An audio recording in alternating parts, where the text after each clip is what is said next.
Assalamualaikum, hai semuanya, perkenalkan aku Hania dan kali ini aku akan membahas mengenai karakteristik laporan keuangan.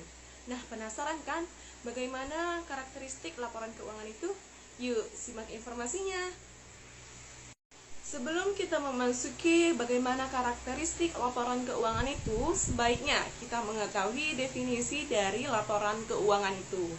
Nah, definisi laporan keuangan itu ialah suatu laporan yang berisi mengenai pencatatan keuangan perusahaan yang dapat diinformasikan kepada pemegang kepentingan atau stakeholders, yang nantinya stakeholders ini mengambil keputusan untuk perusahaan.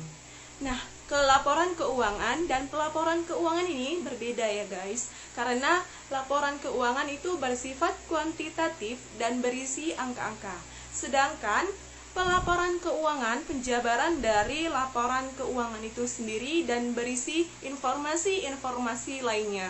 Misalnya, kepala komisarisnya siapa dan lain-lainnya.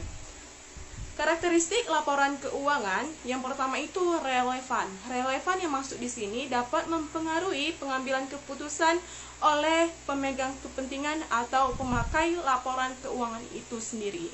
Nah, yang kedua, dapat dipahami. Dapat dipahami maksudnya di sini ialah pemakai laporan keuangan ini mudah mengerti, mudah membaca laporan keuangan itu sendiri. Nah, contohnya misalnya kita mau beli saham nih di bursa efek ya kan. Kita terlebih dahulu harus membaca laporan keuangan perusahaan itu. Apakah perusahaan itu mendapatkan keuntungan atau perusahaan itu mempunyai hutang dan lain-lainnya.